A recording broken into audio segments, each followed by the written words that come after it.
vitesse qu'elle. Super. À peu près, ouais. La voilà.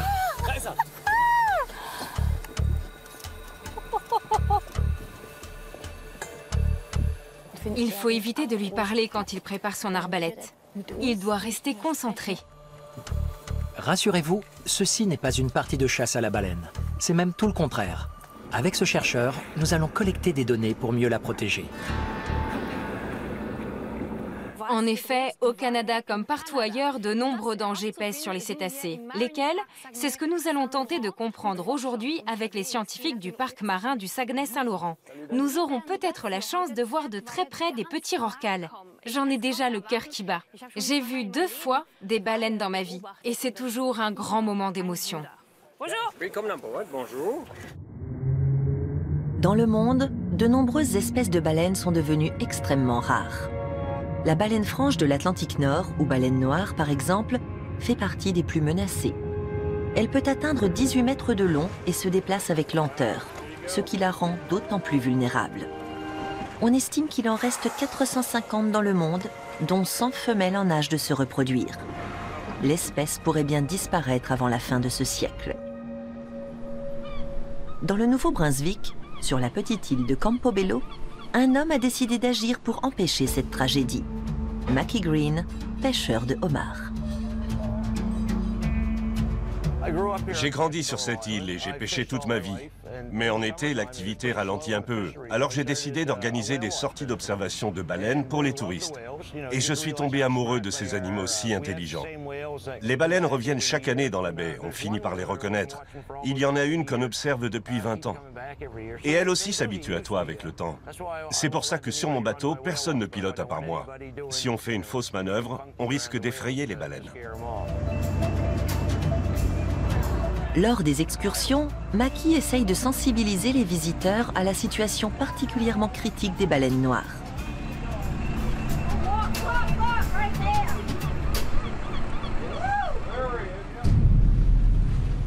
« 2017 a été une année dévastatrice pour l'espèce. En l'espace de quelques mois, 17 baleines noires ont été retrouvées mortes le long des côtes américaines et canadiennes.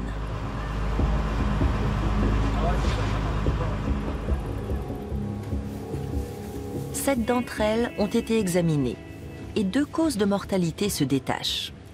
4 baleines ont succombé à un traumatisme provoqué par une collision avec un bateau. Et 3 autres sont mortes noyées, enchevêtrées dans des filets et des cordages. Les engins de pêche sont de véritables pièges pour ces grands mammifères. Plus ils essaient de se dégager, plus les filins entaillent le gras et la chair de l'animal et créent des blessures ouvertes propices aux infections. Les baleines traînent parfois des filets, des lignes, des bouées ou des casiers pendant des mois ou des années.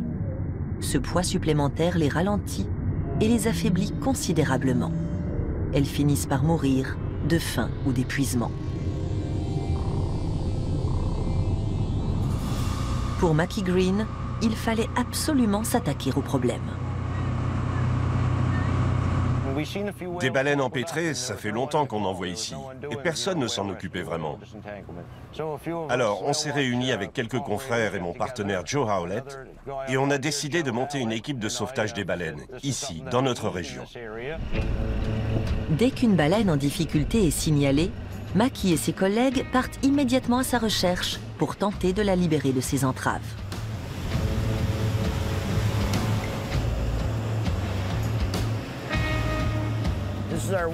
Voilà le matériel que nous utilisons. D'abord, un grappin.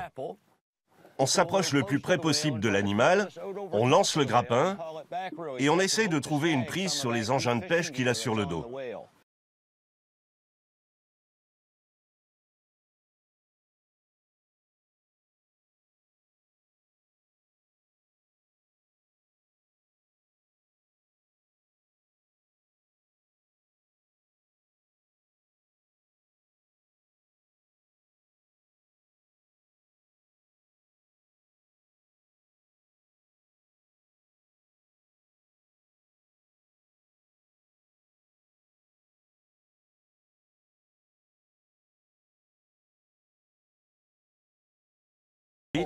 Nous utilisons cette perche télescopique qui peut se déployer jusqu'à 8 mètres et qu'on équipe de lames incurvées. On s'arrime, on tire, et en s'aidant de la force de traction de la baleine, on essaie de couper les cordages et de la libérer.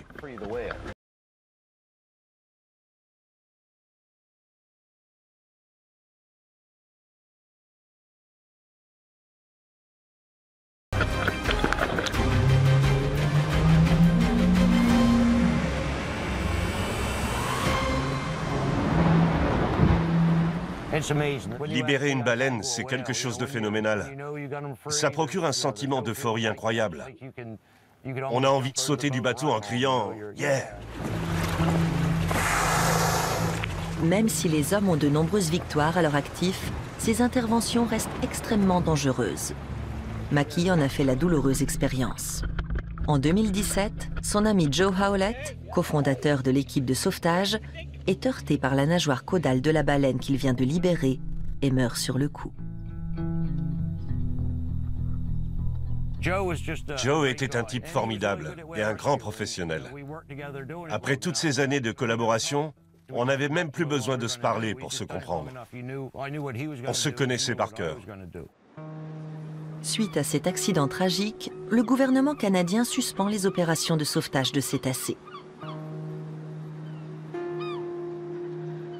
Parallèlement, il ordonne la fermeture des zones de pêche en cas de présence de baleines. Une mesure lourde de conséquences pour les pêcheurs. Aucune indemnisation n'est prévue pour compenser le manque à gagner. Les pêcheurs sont en colère. On les comprend, c'est leur survie qui est en jeu. Je crois que c'est quelque chose que les autorités n'ont pas bien compris. On ne peut pas enlever aux gens leur gagne-pain. Ce n'est pas possible. Il faut trouver mieux que ça. Des engins de pêche sans cordage dérivant pourraient constituer un début de solution. Mais la plupart des pêcheurs n'ont pas les moyens de renouveler leur matériel. Conscient que le travail de Mackie et son équipe est crucial pour la survie de l'espèce, le gouvernement a fini par lever le moratoire sur les opérations de sauvetage. Joe reviendrait me hanter si on ne continuait pas. Mais est-il encore possible de sauver la baleine noire? Voilà plusieurs années que les chercheurs n'ont plus enregistré de naissance. La menace d'une extinction prochaine est bien réelle.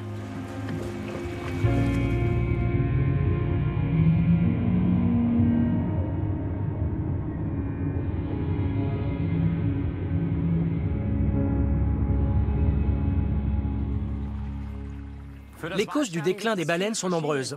Et pour Dennis Binden et son équipe, les produits toxiques déversés dans les océans ont une grande part de responsabilité. Ils étudient leur impact chez deux espèces en particulier, le beluga et le petit rorqual. Pour déterminer le taux de contamination d'un individu, il faut d'abord effectuer une biopsie, un prélèvement de tissu qui sera ensuite analysé en laboratoire. Pour cela, il faut aller à la rencontre des cétacés, ce qui n'est possible que grâce à une autorisation spéciale. Le règlement du parc marin de Saguenay-Saint-Laurent est un peu plus strict en la matière, et c'est tant mieux. Danny, quelle va être la stratégie pour trouver les petits rorquals aujourd'hui?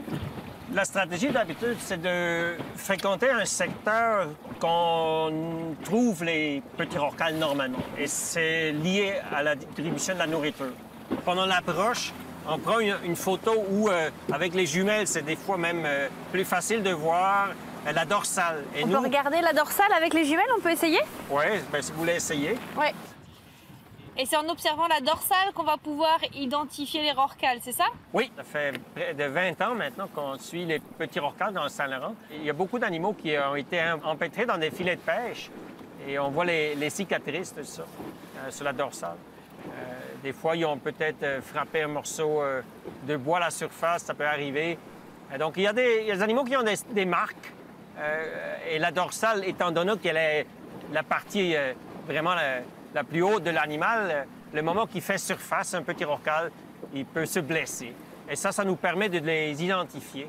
On a un catalogue des petits rorquals du Saint-Laurent qui contient actuellement 245 individus.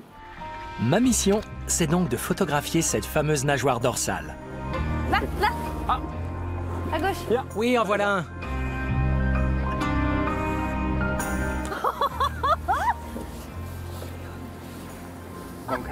J'arrive pas à y croire. Magnifique. Oui. Il est beaucoup plus grand que le bateau.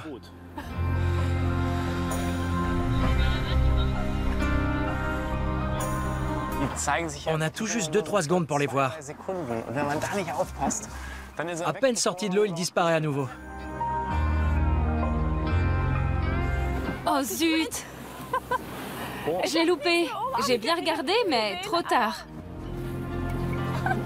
C'est presque impossible de réussir à prendre une photo. En fait, il remonte toutes les 3 minutes.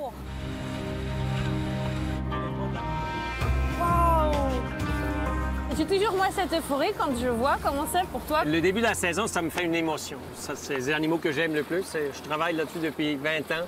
Et c'est sûr de voir un petit rorqual comme ça qui vient nous accompagner pendant notre sortie en mer, ça, même en tant que scientifique, je peux pas dire que ça me plaît pas, ça me réchauffe le cœur. Ils sont tout près. On voit la trace à la surface? Oui. J'ai une photo.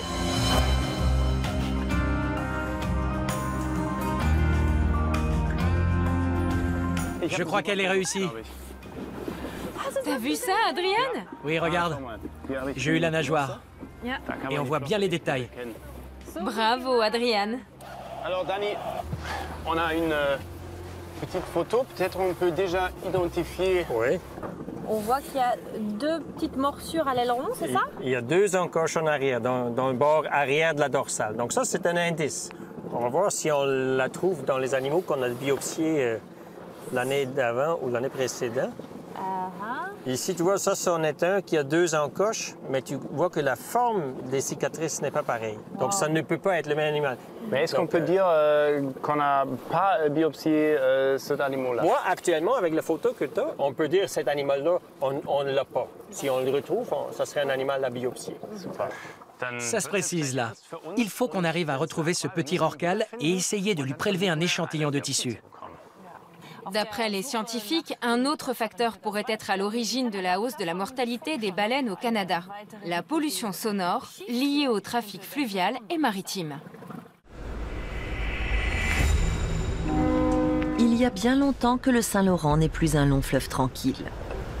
Les cétacés qui peuplent l'estuaire doivent cohabiter avec des cargos toujours plus imposants et des bateaux de tourisme toujours plus nombreux et toujours plus bruyants. Ce vacarme incessant est un calvaire pour les belugas, à l'ouïe très sensible. En effet, leur monde sensoriel est avant tout sonore. C'est grâce au son qu'ils perçoivent leur environnement. C'est le cas de nombreux mammifères marins. Tout comme la chauve-souris, le beluga utilise l'écholocation pour s'orienter. La proéminence au-dessus de sa tête, le melon, diffuse des ondes sonores qui sont réfléchies par les objets dans son environnement. L'écho renvoyé lui permet de déterminer la taille, la distance ou la vitesse d'une proie, par exemple, et ce, dans l'obscurité la plus totale. Sons aigus, cliquetis, sifflements, gazouillis, l'extraordinaire répertoire du beluga lui a valu le surnom de canari des mers. C'est ainsi qu'il communique avec ses congénères. L'empreinte sonore grandissante laissée par l'homme pourrait bien brouiller le signal.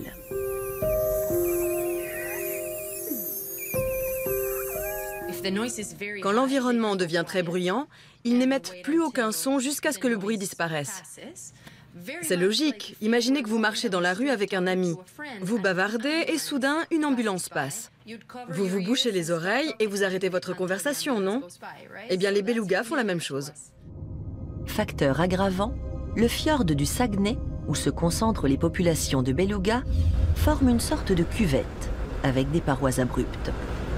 Les ondes sonores émises par les bateaux rebondissent dans toutes les directions. Et comme sous l'eau, le son se propage 4 fois plus vite que dans l'air, et sur de plus longues distances, il se crée rapidement un brouillard acoustique qui perturbe gravement les cétacés. Cette zone est la pouponnière des belugas. En juillet et août, les femelles viennent y donner naissance à leurs petits. Avant et après la mise bas, les animaux sont très vulnérables et ont besoin d'un environnement calme et serein.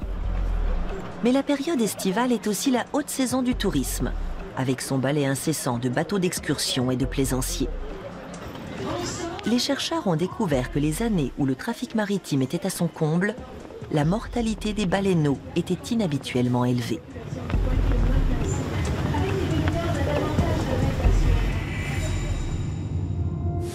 Valeria Vergara, biologiste à l'aquarium de Vancouver, a enregistré de très nombreuses séquences acoustiques dans le fjord. Et elle a découvert que les baleineaux émettaient un cri très stéréotypé pour ne pas perdre leur mère, le cri de contact. Le bruit des bateaux pourrait-il rompre la communication entre les mères et leurs petits ?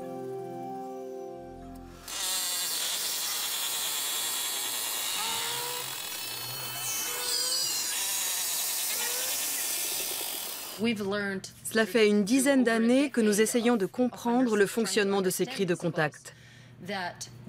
Ce que nous savons aujourd'hui, c'est qu'ils maintiennent le lien entre la mère et son petit. Ce cri d'appel joue un rôle très important dans la cohésion du groupe.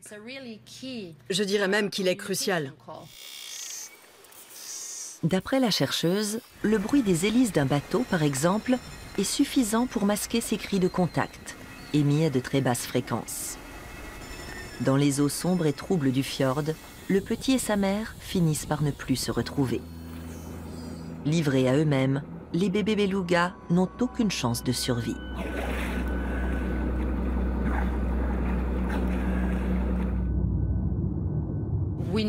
Les baleineaux échoués sont morts parce qu'ils ont été séparés de leur mère quelques heures ou quelques jours après leur naissance. Ils ne présentent aucun signe de maladie. Maintenant, est-ce que cette séparation est vraiment liée aux nuisances sonores ? Cela reste encore à déterminer, et c'est l'objet de nos recherches. En 2016, le ministère canadien des Pêches et des Océans a officiellement déclaré le beluga du Saint-Laurent espèce en péril. Un certain nombre de mesures de protection ont été mises en place, à commencer par des limitations de vitesse pour réduire le niveau sonore des moteurs et la création de refuges acoustiques pour les mammifères marins. Retour à bord du Zodiac. Nous essayons de retrouver le petit rorqual aperçu tout à l'heure. Pourquoi ce sont les petits rorquals qui vous intéressent? C'est un mammifère marin qui est au sommet de la chaîne alimentaire. On peut dire que les animaux qui mangent d'autres animaux, qui ont déjà mangé du petit poisson, qui ont déjà mangé du zooplancton, des crevettes, à chaque fois qu'on monte un palier dans la chaîne alimentaire, les concentrations de contaminants vont être plus importantes. Donc, on cherche à prendre les biopsies sur les petits rorquals parce qu'eux vont avoir les concentrations les plus fortes. C'est notre candidat. Et il plonge. Oh, oui, une petite dorsale.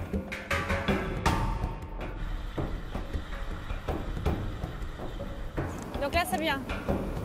On est à la même vitesse qu'elle. Super. À peu près, oui. Donc, idéalement, on est capable de maintenir le contact. À chaque fois qu'il fait surface, ça nous permet quand même de maintenir le lien.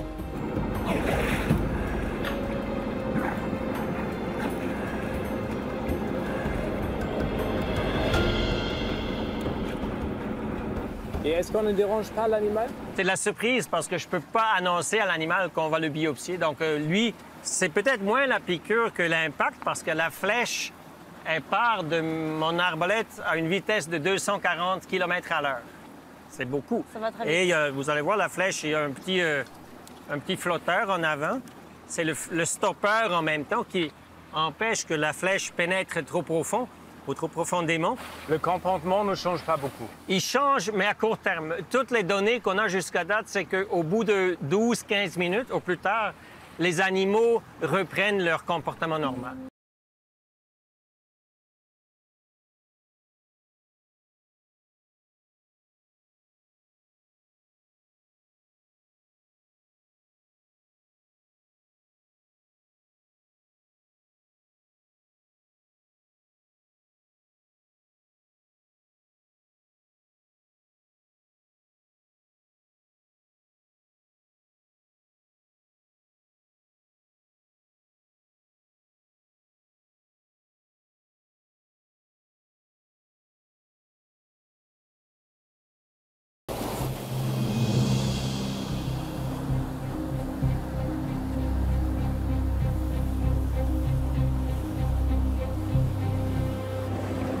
Normalement, il devrait finir par remonter respirer, Émilie, non?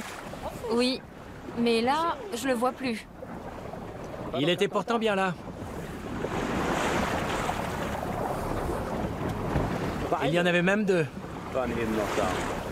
Danny, ça arrive souvent que cette situation où une baleine est juste à côté de nous et tout d'un coup elle disparaît? Oui, malheureusement, pour nous, les chercheurs, c'est un inconvénient. Avec les petits orcas, c'est un prédateur qui suit les bancs de poissons. Et donc, il change de direction et de vitesse assez souvent et de façon imprévisible. En moyenne, nous, ça prend 3 jours pour atteindre l'objectif d'avoir une biopsie. C'est vraiment dommage. On l'a perdu. J'arrive pas à croire que c'est fini. Est-ce qu'on va avoir peut-être une autre possibilité aujourd'hui? C'est possible, mais les conditions météo ne sont pas en notre faveur parce que les vents vont s'enforcer en après-midi. Bon, ça veut dire qu'on n'a plus qu'à rentrer au port. Oh, dommage. On était si proche du but. J'y ai vraiment cru jusqu'au bout. Je suis un petit peu déçu, je l'avoue. Mais on a vu plein de baleines tout de même. Danis Binden et son équipe effectuent souvent ce type de campagne de prélèvement. Les échantillons sont ensuite analysés en laboratoire. En ligne de mire, les contaminants. Spécialiste en toxicologie environnementale, Jonathan Verreau s'interroge lui aussi sur le déclin des belugas et des petits rorquals du Saint-Laurent. D'après lui, l'augmentation de certains contaminants dans les eaux de l'estuaire pourrait en être une des causes. Le Saint-Laurent relie une grande partie du Canada et des États-Unis au reste du monde.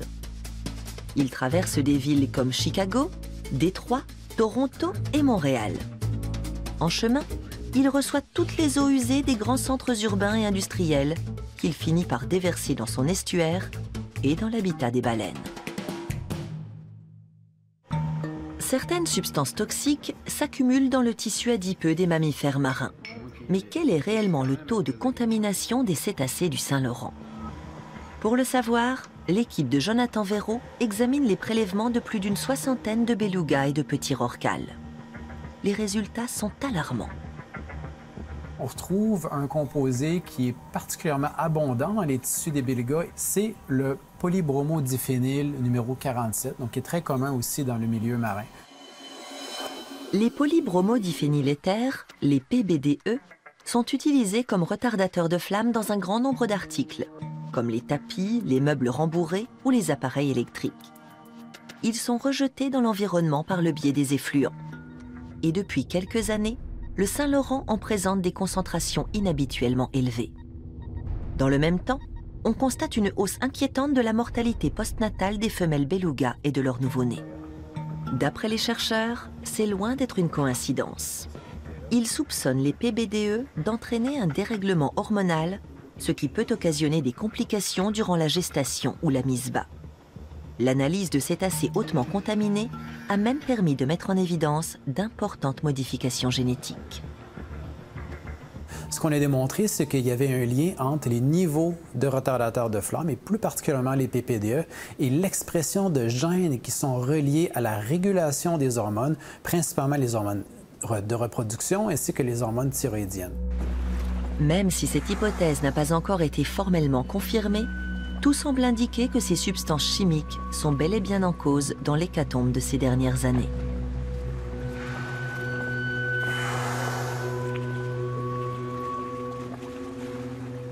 Danny, est-ce que vous, les scientifiques, vous allez pouvoir trouver une solution avant que toutes les baleines n'aient disparu? On espère que oui. C'est la raison pourquoi on travaille sur les contaminants en particulier. Et vu qu'on travaille en partenariat avec Pêche et Océan sur cette question des retardateurs de flammes, on a bonne raison de croire que oui, nos résultats vont être pris en considération lorsque le gouvernement va émettre des lois et des règlements pour protéger les baleines. On vous souhaite une très bonne continuation. Merci beaucoup. C'est moi qui vous remercie. C'était très agréable. Merci. Au Canada, comme partout dans le monde, les baleines sont de plus en plus menacées par les équipements de pêche, le tumulte des activités humaines, le trafic maritime et bien sûr, le manque de nourriture lié au changement climatique. Ce qui me met vraiment en colère, c'est de penser que nous sommes responsables du déclin de ces mammifères marins. Il est plus qu'urgent d'agir pour tenter d'inverser la tendance. Il n'y a vraiment plus de temps à perdre. Mais il y a aussi des hommes et des femmes qui font tout pour sauver ces espèces de l'extinction. Ça fait chaud au cœur. On vous dit à bientôt. Salut. Et on débarque. Un accostage en douceur.